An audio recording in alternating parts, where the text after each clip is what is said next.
In the wake of the Montgomery victory, Martin Luther King brought together other black ministers and community leaders to form the Southern Christian Leadership Conference. With King as its president, the SCLC championed voter registration drives and supported bus boycotts in other parts of the South. At about the same time, President Eisenhower's Attorney General, Herbert Brownell Jr., drafted a proposal for new civil rights legislation. It was universally opposed by Southern legislators.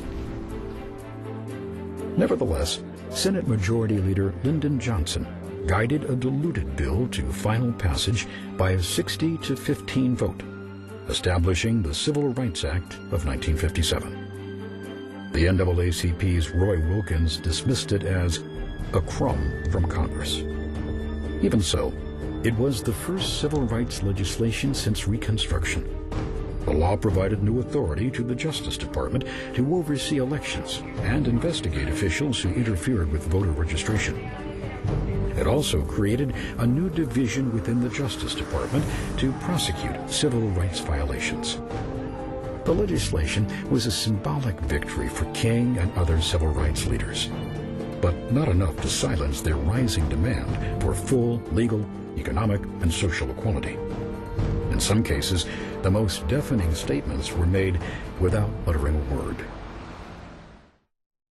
In 1960, in Greensboro, North Carolina, 4 freshman college students walked into a Woolworth's drugstore and sat down at a lunch counter reserved for whites. The Greensboro Four, as they became known, were refused service, but they remained seated in silent protest until the store closed.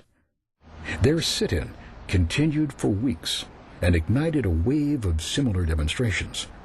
Within months, the movement reached every southern state and attracted more than 50,000 students. They come in and they sit down, and we're not used to them sitting down beside us because I wasn't raised with them. I never have lived with them, and I'm not going to start now. Demonstrators encountered humiliation, abuse, and police harassment. I told you you're not welcome in the store, all right? But they held fast to their principles of passive resistance. During a sit-in staged in Nashville, Tennessee, silent protesters were chided with insults and attacked.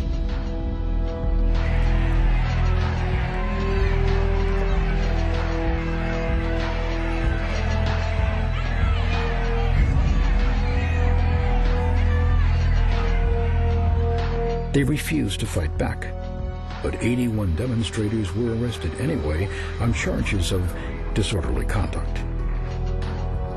John Lewis, who would rise to prominence with the movement, later recalled this life-changing moment. It was really happening, what I'd imagined for so long, the drama of good and evil playing itself out on the stage of the living, breathing world. It felt holy and noble and good. That paddy wagon seemed like a chariot to me, a freedom vehicle carrying me across the threshold.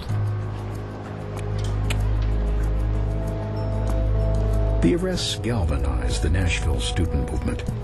Student leader Diane Nash led 3,000 protesters in the first major march of the civil rights movement. The aim? To challenge Mayor Ben West to take a stand on segregation. And we needed him to say integrate the counters, or to tell Nashville to do what Nashville knows it should have done a long time ago, like about 95 years ago after the Civil War.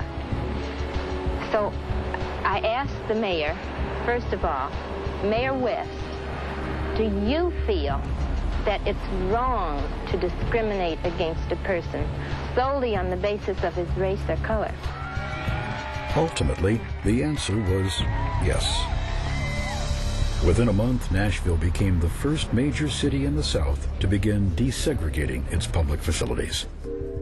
Building on the success of the sit-in movement, Nash and others formed a new organization to harness the energy of young people for the cause of civil rights, the Student Nonviolent Coordinating Committee, or SNCC. Younger and more aggressive than the senior civil rights organizations, SNCC members became the shock troops of the revolution, willing to take the fight to the racist enemy in the most intolerant parts of the South.